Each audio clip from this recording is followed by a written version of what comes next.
other room that I was in. Um, so I just didn't feel like comfortable finishing my life. But I was explaining how I wound up divorced, getting breast cancer, and a few other things that happened while I was going through my divorce. I um didn't feel like the sound quality was there, but I think this room is a lot better, the sound quality. Let if you all could let me know if that's the case, then I'll film from this room um versus the other room. All right. Come on in, join in everybody. I need you all to hear this. I'm going to go into more detail than I did the last live as to like what happened in my divorce or the divorce. Um, while I was married to my ex, during the entire time, um, his family, I won't mention particularly who in his family, but they was just giving him a really hard time about being married to me. Um, Eventually, when they did, you know, uh, go through like some form of counseling, he shared with me that they were concerned that he had married a gold digger. And so, with that being the case, I knew I was not uh, in that marriage because I did not love him, because I was definitely in love. And if you all remember all of my lives from before, I was showing how much of a good life we were sharing together. But even with me sharing our lives together online or anywhere, social media, like it was still not convincing enough to the people that was causing trouble. Um, and they just pounded on him. They pounded on him so long, he just eventually gave in. Now, when I met him, these people that I'm talking about, um, they weren't even in his life. They were estranged, honestly. When he asked me to marry him, I told him the only way I would marry him, because they were estranged. I told him the only way I would marry him is if he was to build a relationship with them. And I didn't know that someday that would come back to bite me in my, in our marriage. I didn't know that someday that me talking him into building a relationship with the people that was pushing him away. Um, yeah, I didn't realize that that would stop, but that he would someday leave the marriage. Which is, in my opinion, is because I don't really know for sure 100% why he left. He never actually told me. It's just that I was the one who suggested in a text message after these particular family members were all in our business, in our marriage, in our move. We had moved to Scottsdale from North Carolina. We had bought a brand new house, and we were moving in, and one of these family members that caused us to have this argument, which was the final argument, um tried to control who the utility bills were in. For instance, we needed Wi-Fi, and I had to get the Wi-Fi turned on at our new home in Scottsdale. And because the Wi-Fi wasn't with Verizon in that neighborhood, he told me, do whatever you need to do, get the Wi-Fi turned on. I need it when we get to Scottsdale. I'm gonna need Wi-Fi for his work. Uh, and so I said, okay, I'll do whatever I need to do. So I called Verizon, and they said they didn't have Wi-Fi in that neighborhood. So I called AT&T, and T, and they did carry Wi-Fi. But as a result of having to change our service, meaning our phones, our watches, our iPads, and whatnot, from Verizon, we needed to switch it over to AT&T. But he was unavailable. He was traveling at the time for work related things, and he said, just do whatever you need to do, get it turned on. I need it by the time I get home. I called AT&T, had everything turned on, but I had to have it turned on in my name because he was not available. So because he was not available, I just switched everything, and I said to him, I said, "Hey, you're not available. I know you're on the plane, but and if you can't call AT&T yourself, I'm going to have to do it, and I'm going to have to get it turned on in my name." He said, "Okay, fine. Get everything turned on in your name. Use the joint bank account and everything." So I called Verizon or AT&T. I got everything turned over in my name. So it was his family member, myself and him, all of our watches, all of our phones, all of our iPads, and whatever devices we had you know, on the Verizon account. And they sent a AT&T wireless box for us to hook up ourselves. So, um, I let them know. I said, "Hey, the wireless box is on the way from AT&T. When by the time you get home, we'll have Wi-Fi from his travels." And so when that happened, AT&T, when it switched over, there was a text message sent to myself, sent to my husband at the time, sent to all three of us that his Verizon account was changed, and now it's a new account number under AT&T. We didn't have to change anything. We just needed to uh, just expect that there's going to be a new account number, a new account holder, which was me. Well, this family member hated the fact that uh, I don't know what, I can't really express whatever the gripe was because I don't really know. All I know is I got a bunch of text messages just blown up on my phone, just blew my phone up, a bunch of text messages. And because this person never really text me on a regular basis, I wasn't reading the text because I just knew it was just uncomfortable. Um, it was going to be uncomfortable situation. So I didn't read in detail. I opened it, but I didn't read it. And I was like, I'll just let him deal with that. That's his family. I'll let him deal with that whenever he gets home. So hours and hours later, he gets home. I don't even know if it hours or a day. I can't remember. It was a while ago. And so he gets home, and I hadn't seen him in several days, and I was like, "Oh my God, it's great to see you," or whatever. And he said, "What's wrong with his family member?" And I was like, "I'm assuming it's because I got the Wi-Fi in my name. And as a result, I had to take it out of your name with Verizon. Like you said, you told me to do whatever I need to do, just get Wi-Fi. And I did whatever I needed to do because you weren't available. And here we are." He's like, "So what's the problem?" And I'm like, "I don't know what the problem is. So it's your family. So call your family and talk to them and find out what the problem is."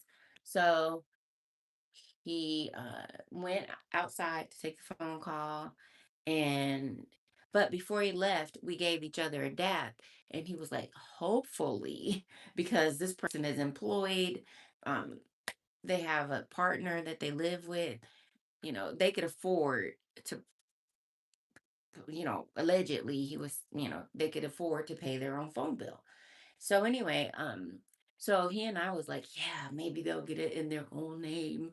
Yeah, maybe they'll get it out of, you know, his name." And so we wouldn't necessarily be responsible for their phone or their, you know, Wi-Fi abilities or whatever.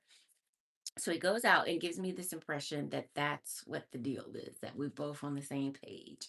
So he comes back in 2 hours or whatever later. Whenever he came back in, I don't know because I was asleep.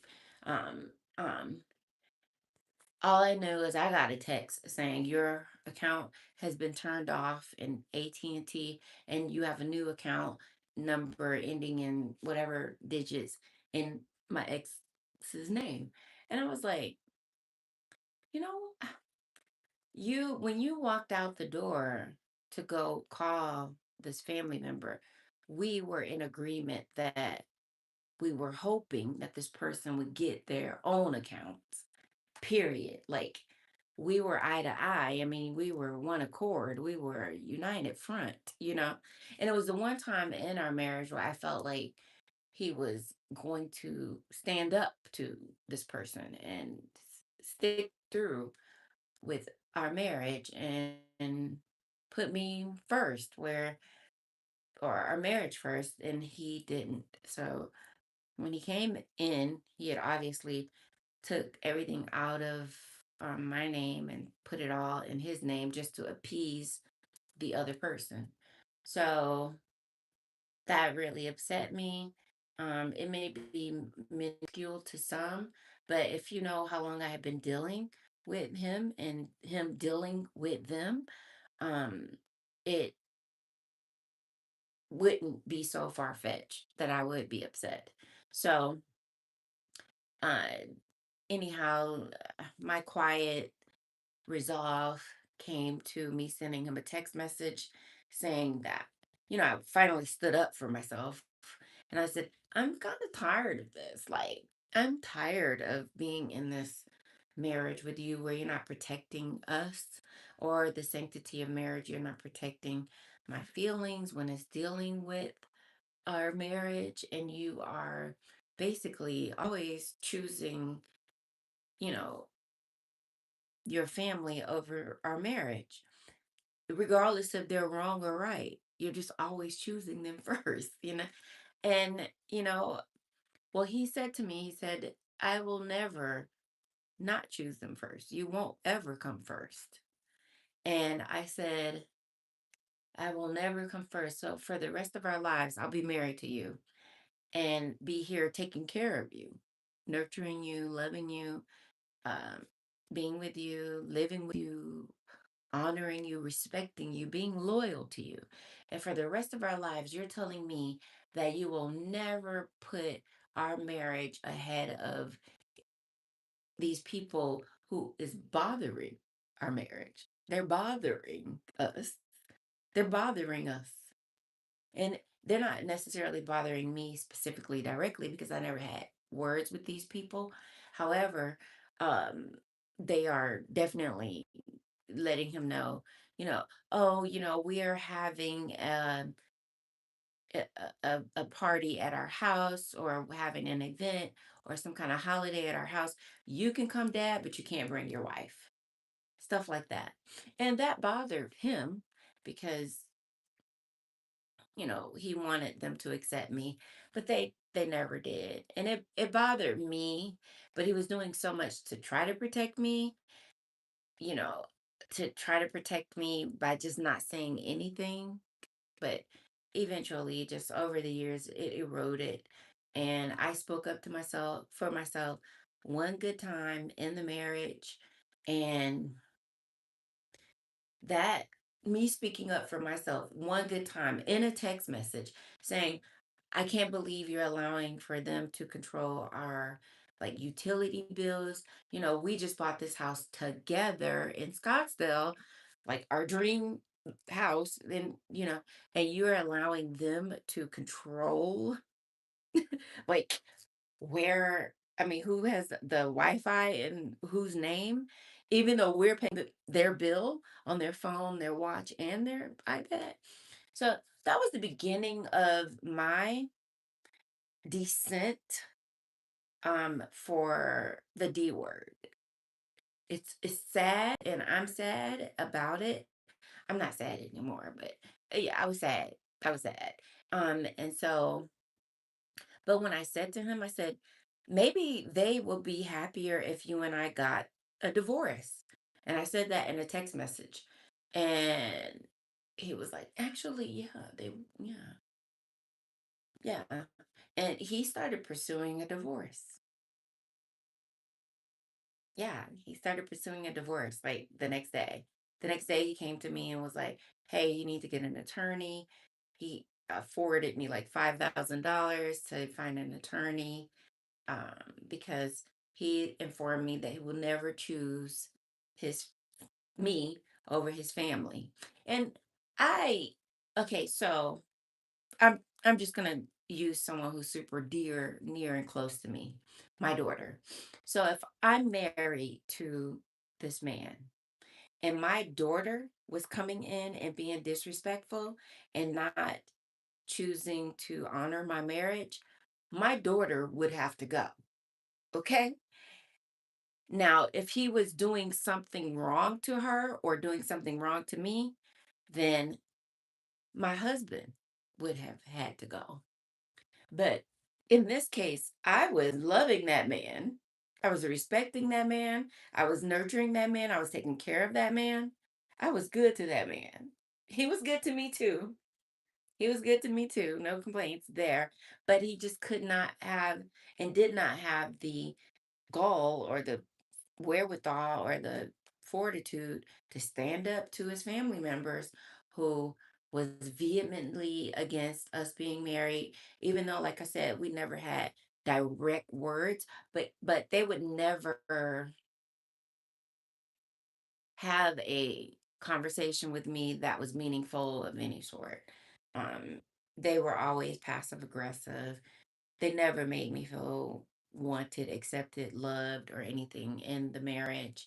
And so, I mean, it's almost like it was at the tip of his tongue, anyhow, divorce, because he was tired of having to put up a unified front in front of me to his family.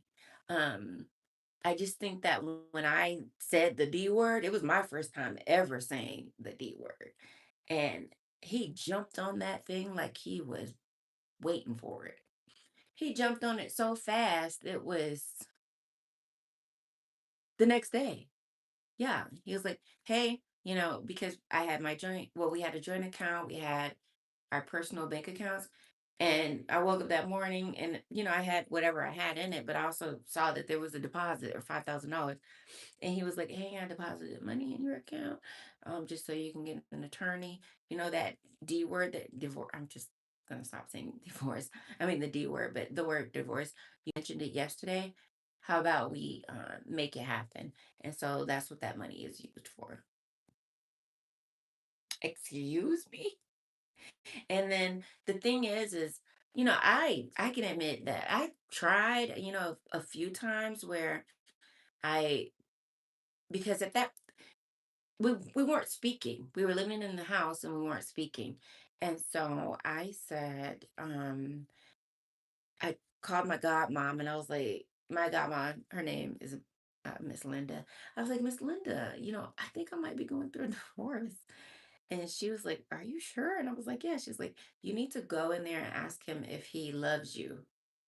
And I was like, huh? Oh, she said, yeah, there's no way he would be getting a divorce over something that I had just explained to her about the family member and about them trying to control our utility bills and how I had had enough and how I wasn't standing for it. And I mentioned the D word and that maybe they would be happy if he and I got a divorce. And he said, yeah, actually they would be happy. They would be, and that would make my life so much easier if we just got divorced. Like he just gave up. Like he gave up so quickly. It was just so quick. It was like pulling a rug. Like he pull the rug, And I can't say that I'm not at fault for bringing up the D word first, but because I did, but it was really just emotional out of like being tired of being tired, I guess. And he just got tired of fighting with them and he got tired of protecting me, clearly. And well, I mean, but she said, go in there and ask him if he still loves you. So I go in there and I was like, there's no way he can't still love me. There's no way that all of this, no matter how bad it is, yeah, he needed me to say it first. Yeah. But it's so weird because we had such a good marriage. We was so connected. What is it about like men where they make you feel so seen, so connected, so loved, so adored, spoiled me completely. And I say the D word one time. And it was really about me standing up for myself at that point. I felt like I got to say something about this. I'm so tired of them having a say so in our marriage. Like they just controlled holidays, they controlled whether or not we had a wedding or not.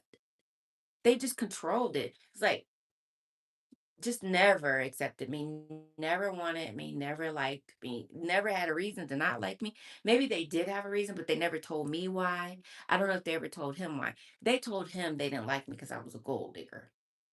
So, um, but I always wondered, like, why can't they believe he's a like CFO, like he's a real good financial person? Why didn't they believe enough in him that he was capable of being able to control his finances and being able to control our marriage in our finances. Like I was a stay-at-home wife, so every a bit amount of money that I ever got was um as a result of like my allowance every month, or I mean, so any money that was going into my account is because he was giving me an allowance. So the thing is like when he was going full throttle for a divorce, we weren't even married 3 years yet. We weren't even married 3 years. Yeah. Our anniversary was coming up to a 3-year mark. So I was like, ain't no way he's that tired of me this fast. You know what I'm saying? So yeah, clearly he just let me know. He said, I will never choose you over them. Never. Ever. And when he told me that, I was like, all right, well, that's it. He is tired of fighting them about me. He is tired of protecting me in this marriage. And I knew that there was nothing I could do to save our marriage. That does sound like childhood, potentially childhood trauma and still. Well, I can admit that these people who struggle with him and I being married, that they were estranged. They weren't even dealing with him or talking to him when I met him. I talked him into getting and building a relationship with them. They went through therapy as a result of me telling him that I won't marry you until you get your these people back in your life. When you come back, it just came back to bite me in the yeah, it came back to bite me. And so, um, at any rate, we are divorced.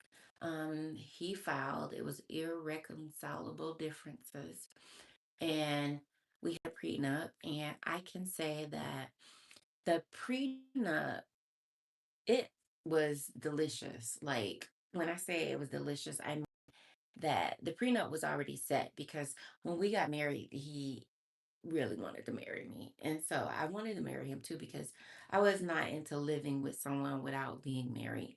I was not into sleeping with someone unless we were, you know, married, minimum planned marriage, getting engaged, gotten engaged and whatnot. So we did all that. And I moved in with him and accepted his ring because he was doing the right thing, which was contacting these people, making them agree to going through some form of therapy. But even in that, they didn't know me much. All they could see was some TikTok videos, and they accused me of being a gold digger.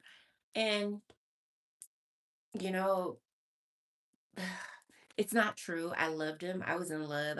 You all know I was in love. I was in love. It was clear I was in love. And I was just someone who was happy to be married. I was happy to be in that marriage. I was happy to be married to him. And I thought he was a great guy. And anyway, let's move on. But that's why I got divorced. It was that he made it clear that he could never choose me over the people in his family that was giving us a hard time, and that they would never change. Yeah, that they would never change. And so he said, basically, let me give you a way out. Let me give you an escape. Take this parachute, which was over more than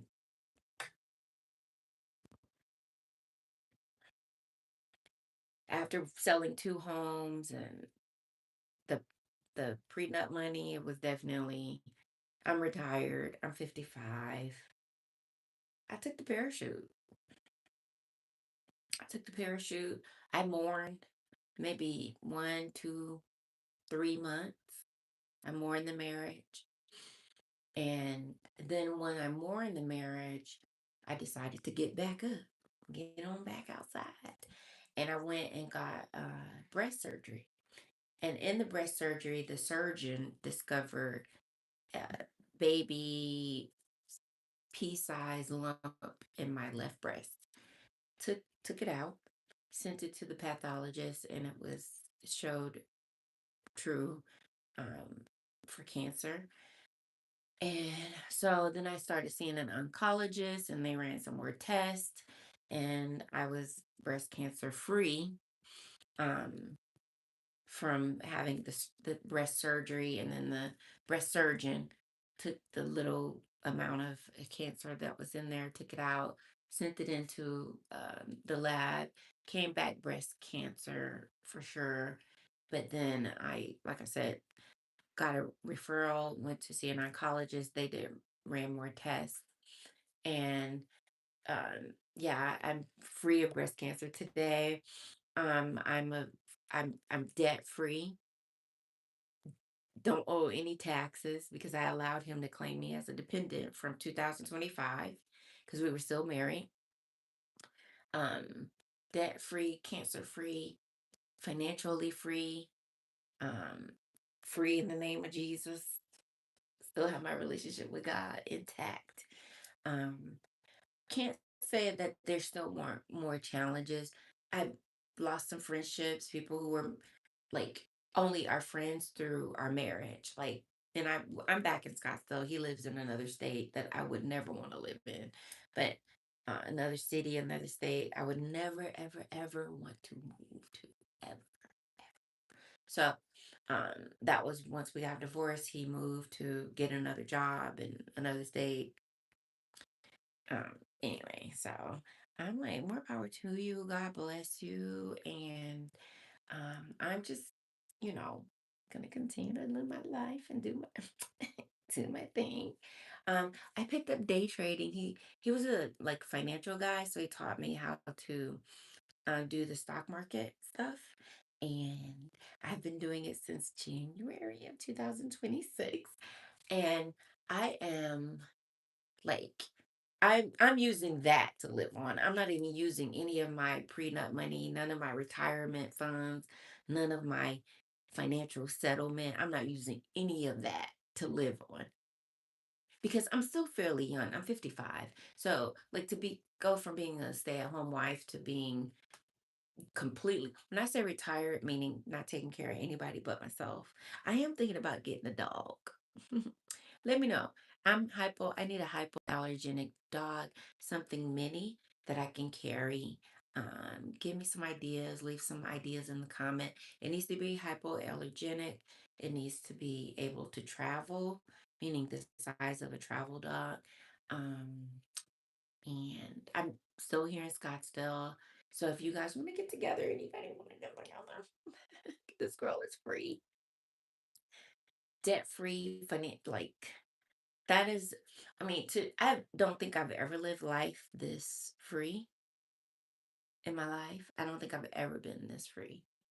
This is the most freest I've ever been, like in all aspects. Like my joy is back. I'm no longer sad. Um, I can take care of myself. And I belong to a nice church, and I don't know what else. But I did give you guys a breakdown of why I am. Oh, thank you. Thank you, Mom Fire. Hey, girl. Hey, Miss Kugler.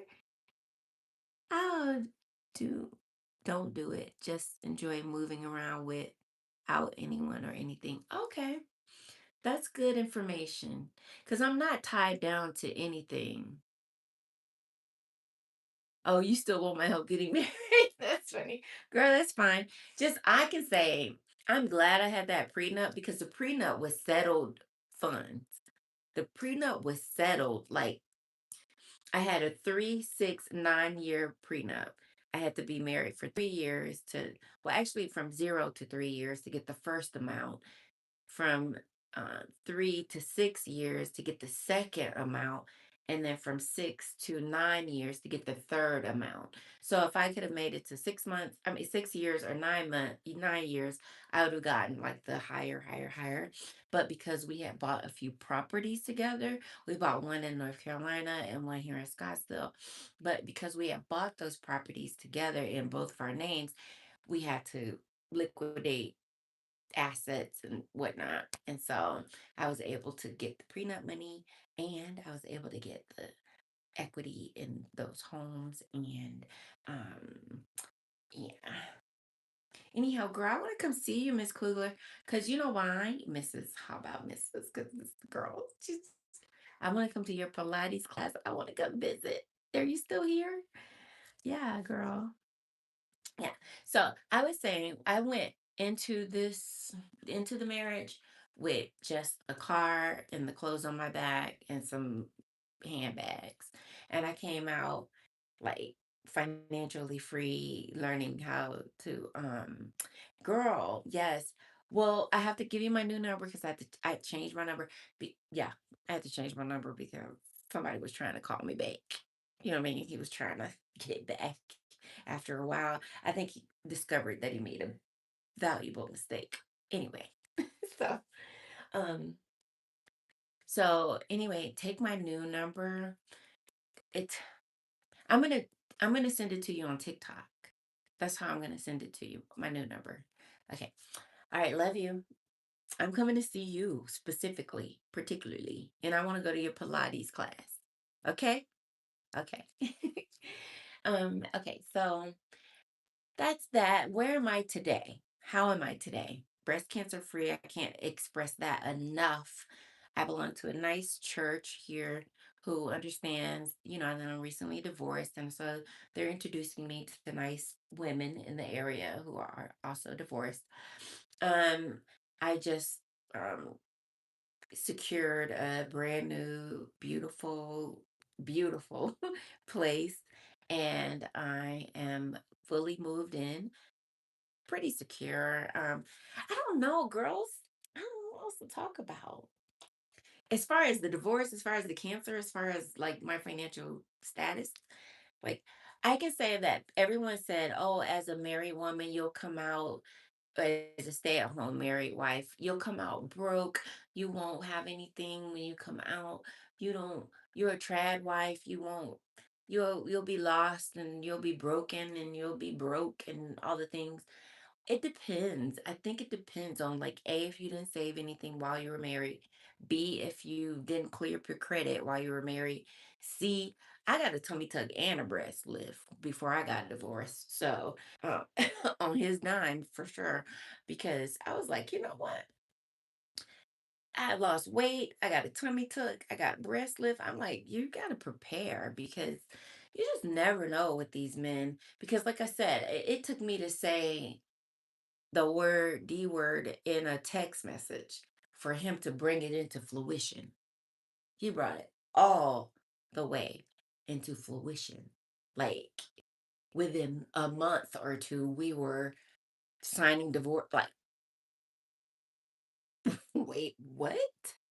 Okay. Anyway, and so get a prenup if he's got more than you. If he it you know it made him more secure that at least, so for them to call me a gold digger, it was so funny for them to call me a gold digger, and the reason why they didn't want him married to me because I was a gold digger. At least that's what they thought. And so it just amazes me how a divorce gave me everything that they was afraid I would get. And now I'm out of that marriage and I'm independent, financially independent, and I am looking like this, still me, still beautiful, and I have no debt. So, like, who wins? Who won? He's 65 next month. Okay? I can't imagine that he's looking any better. As for me and my house, we are living in joy and not living in a strenuous, stressful, unhappy lifestyle. I am over here. But no pets yet, no boyfriends. I am on a dating website. Yeah, I got on really kind of quickly, just to be entertained because I don't feel like right now that's not happening. So I'm just being entertained. As long as you're here in Scottsdale, and I just like golfing now. I like pickleball. I like hiking. Um, I'm in a Porsche club. I just bought a brand new Porsche, paid for it cash. Boom, brand new, 25 miles on it. And so I'm in a Porsche club. So I meet every Sunday with people after church who are also in the same Porsche club. I'm in a golf club with some women in my community. And yeah, that's my life now. That's the latest. Okay, bye. No, just kidding. So, okay, let me read some comments. Welcome to the Porsche Club. Hey, Miss. Yes, girl. Girl, I wish I could just like ship my Porsche to. You're in Louisiana. I wish I could ship my Porsche to Louisiana, girl, because we be Porscheing it up. But no, I'm just gonna fly and then just stay like for a weekend. Um, and when I send you my phone number, send me like the Ritz Carlton, something close to you. I want to stay nice, real nice. Okay, real nice. Okay. They don't understand what they did to him. He's about to experience this loss greatly. I think he already is. I had to like literally I blocked him. I blocked him. I blocked him. Because I don't want him back. He had hip surgery under me. He had cancer surgery under me. I took care of him. I took care of him. I was good to him. I was loyal to him. I was faithful. Uh, yeah, yeah. I trusted him. I gave my, I can't say I gave 110 because I didn't. I probably gave 90% because I wasn't a cooking kind of wife, but I was a cleaning, uh, take care of you kind of wife. You know what I'm saying? Cleaning, take care of him, nurturing him, getting him back to health. But I wasn't I would say, you're the kind of wife that was going to be cooking and picking up your dirty clothes. We had a maid for that. But um, for the most part, I was loyal and kind and always nurturing, massaging, and always taking care of him in that way. I was domesticated. Yeah, I was a domestic wife. And I just hosted a Pilates class at our local Porsche dealership. It was so much fun. You're gonna love your Porsche. Ah, you're on your fifth one. What? That is crazy. Girl, got the Porsche, got the cup. Okay, love this cup.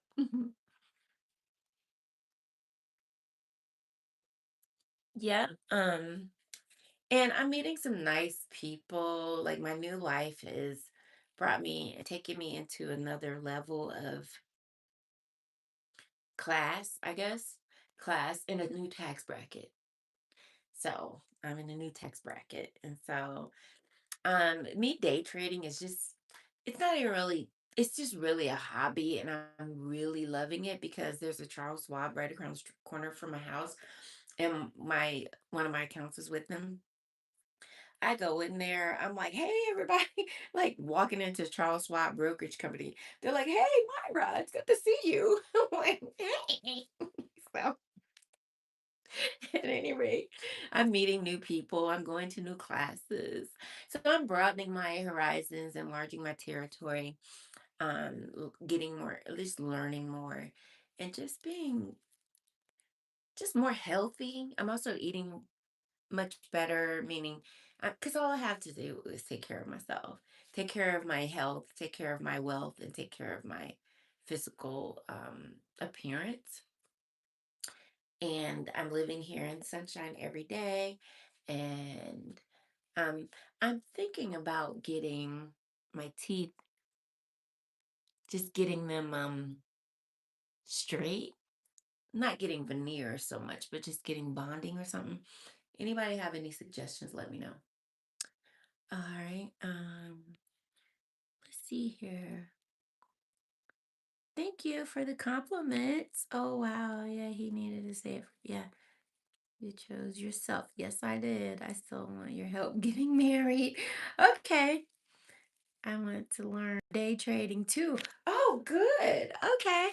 Well, I'm no kind of financial advisor. So I don't have my Series 7. I don't have any type of, but um day trading is so much fun. Oh my God. It has allowed me to not even dip into like my savings, my retirement. I'm probably me directly, specifically, personally raking in the first month, which I was so proud of myself. I took a picture of my first month of doing it in the month of January. I made $10,000. I made $10,000. I don't think I'm going to teach it because it's so much like liability, financial responsibility. You, if you don't know a lot about it, see, I was trading 3 years prior to starting to day trade because he taught me how to use the stock market. We had a brokerage account together, and then he had his own personal brokerage account, and then I had a personal brokerage account. And so he would fund it every month. He would fund my personal brokerage account every month, and he would allow me to make mistakes. And I made mistakes for 3 years, lost. I lost about $80,000 in 3 years. And he just let me do it. And he was a good, I can't complain because he taught me what I know. And it took me 3 years to learn what I know. And therefore, when I picked it back up in January, it was because I was like, can't go outside and get a job. Nobody's going to hire me. I don't even have a resume. Like, right? Um, and then I didn't have to. So when you don't have to work, then it just makes it much more difficult for you to get out there on the grind. So I thought, what can I do laying in bed? Because I was going through it. I was kind of sad. And um, so laying in bed for January, February, March, April, I day traded and I was making about anywhere from $5,000 to $10,000 every month, and I'm still doing it. But I'm not making that much now because now it's just like now I'm getting back outside. Now I'm getting outside. Now you guys will start seeing me at the airport once again, in the lounges. You know what I mean? So it's not gonna be, oh, day trading this and day trading that. I changed my name, yes, from Soft Life Life. But yes, prenups are fantastic.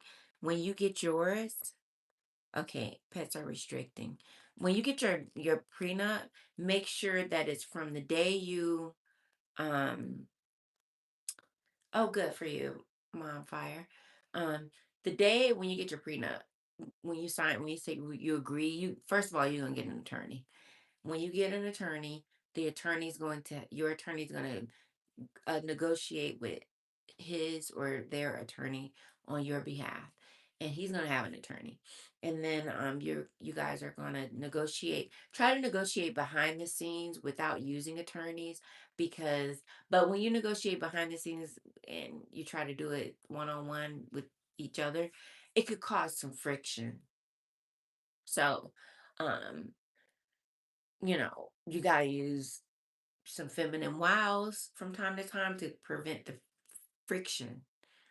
You have to use your feminine wows and say, well, this and that, and da, da, da, da, da, da," and your family, they already are showing signs that they don't like me, and I don't know, we need to, and you need to make sure that I'm going to be safe and well and okay and taken care of when this, if something else was to happen in this situation. And and I was like, not only do you need a prenup, but you need an estate plan. No, like we need an estate plan because I don't want to have to go through um good for you. Good for you, girl. That's that part.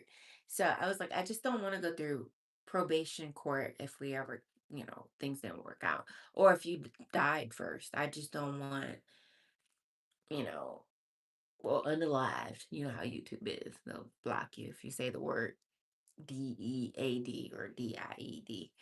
So if you're unalived first, for whatever reason, because you're older than me, um, that I just don't want to go through probate court, and I don't want to have to go through your family to try to get whatever is promised and owed to me as a result of us owning property together or bring work brokerage accounts or savings accounts or any kind of accounts together that we open together while married. So, like, I'm going to repeat it one more time, and this is so important that you listen. From 0 day when you get married to 3 years, you want one amount. From 3 years to 6 years, you want, if you make it to marriage to 6 years, you want another amount higher than the one from three. And then you make it from 3 to 9, or ours was from 3 to 10. It was another amount. And then after 10 years, hopefully after 10 years, it was going to drop off because we figured I would be 65 in 10 years from now, right? Or he would be 75. I don't think we're going anywhere. So that was important to me. It was kind of like, this is not going to be a forever prenup. And in 10 years, if we decide to go get a postnup, which is to renegotiate our prenup because we've gained so much business together, so much money together, so much property together, then I said we can go and renegotiate after. So I came in with goose eggs, and I left out with several goose eggs. And um I don't regret it. I don't regret the marriage. I learned so much. He made me a better person as a woman and as a, I can't say as a wife. Because if I was to get married again, I'd still be the same wife. I'd still be the same wife. So, I'm still the same. Nothing will change in that way. I'm still gonna be high maintenance. Um, that part. So anyhow, I've given my story. I don't want to keep you all long. It's been 48 minutes and some change. Okay, you didn't have a prenup for your first. Anybody else have any questions? I do appreciate everyone who showed up for my live. Thank you all. Like it. I can't go live on TikTok. If I could, I would because I have more followers there. I have like 10K followers. Um, I would go live there, but I'm banned from going live.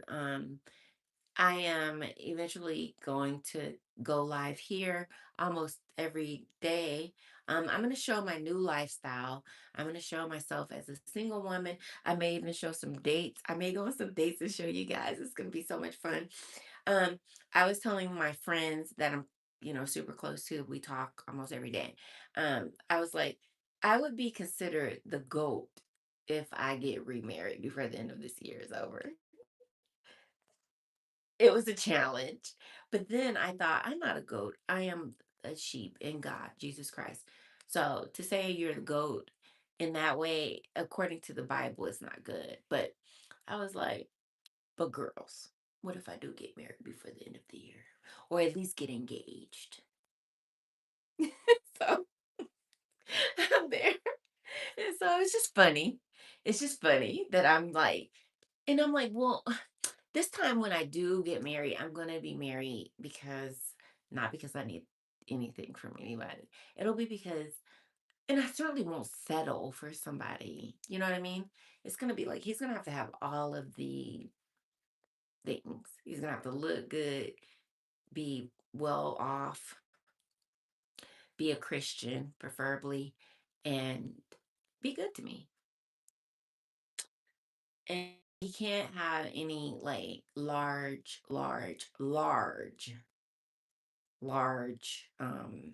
controlling family members who care about his yeah, Elizabeth Taylor always said move on fast. Okay.